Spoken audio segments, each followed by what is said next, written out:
that didn't sound good. Let's hear that again.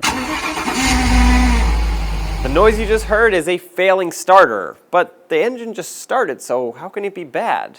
Let's talk about it. In order to better understand why this is a problem, let's look at how a starter is supposed to function. And I have this right here mounted in the vise, so I can show you that. Most starters will look very similar to this, and the most you'll see of its internals by just looking at it is going to be this gear right here. This is called a Bendix gear. This is what spins your engine over through either the flex plate or the flywheel, based on what transmission you have.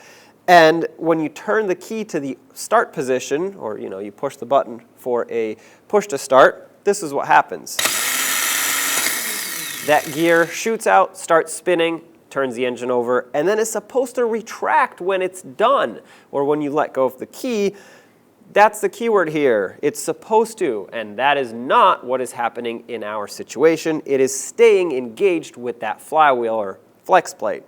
That's the noise you're hearing because the starter wants to be done spinning, but now the engine's going even faster because it started and it's spinning the starter. In most newer vehicles, the computer is actually in charge of controlling the starter. Even if you have a key, if you flick the key, you can let go of it and it will continue to run the starter as long as it's needed to start the engine, in most vehicles with a key at least. If you have a push to start, especially because you don't have to hold the button, you just press it. Now if the computer is commanding it to stop, why would it not stop? And usually it comes down to a mechanical problem with that shaft in there that can build a lot of gunk, debris, just different types of buildup that makes the gear stick, or corrosion even, rust, and instead of it coming out and then smoothly retracting, it just stays out like that. It's important to be able to determine whether you have a starter issue or an engine issue, because if your engine is cranking but it's not starting, well, something's preventing it from starting even though the starter is doing its job. But if you hear nothing happening when you go to start your engine, well, that could very well be a starter issue when it's not working at all, or in our case, stays engaged for too long. When you're having this issue, it is very tempting to put off the repair, and that's because the starter still works and you might think it's not a big deal. But here are two huge reasons why not to do that. One is, now that the starter has started to fail, it can completely die at any point. That would leave you stranded, and of course, that's something you want to avoid. Number two is when the Bendix gear teeth are engaged with the flex plate or the flywheel and they get stuck like that with the engine running, it can actually cause damage to those teeth. It wears them out over time, especially if this issue is an ongoing issue and you ignore it. Now on the starter side, yeah, you're replacing it anyway, but on the other side, to replace that flywheel or flex plate, transmission has to come out. So you don't want those teeth to get damaged. Now I'm going to pull this starter off, and of course I'm going to get myself a new one from One Auto because I need it. I already know that. And we're going to inspect for damage. We're going to see the starter. Hopefully we can see how it failed, and of course we're going to inspect that flex plate for damage and make sure it's still good. Disconnect the negative battery terminal.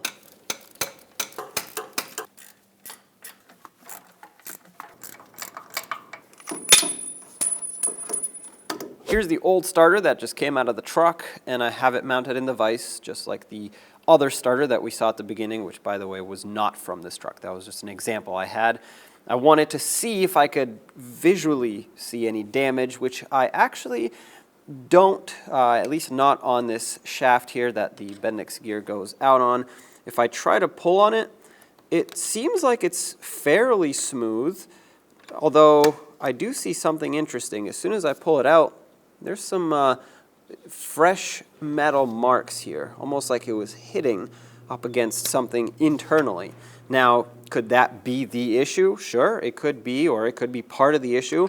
Obviously, that is not supposed to be there. It's grinding up against something, and I have it wired up so I can actually power it. We can see what it does and what it sounds like.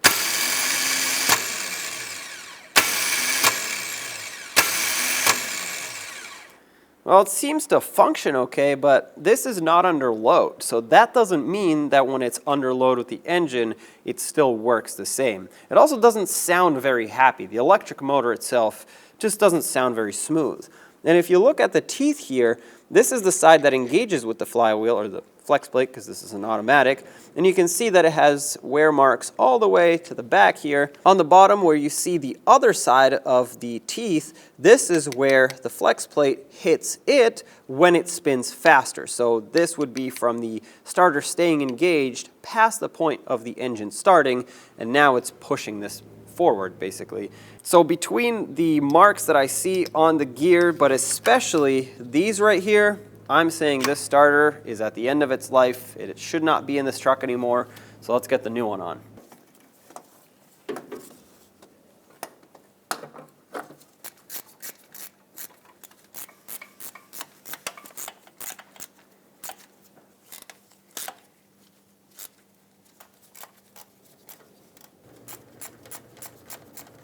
Our starter being replaced now fixes our issue, which is great. Now, if you had a starter that did not work at all, you turn the key and you hear nothing, first check for power, because even if the starter itself is good, if you have a bad connection somewhere, that can actually cause the starter not to function, and you don't want to blame and replace the starter for no reason and then potentially still have the same problem. So check your battery, of course check your fuses and relays, and keep in mind that fuses don't blow for no reason. There should be a short somewhere or a surge in power draw if the fuse is blown, so check for that as well. And then of course the connection at the starter.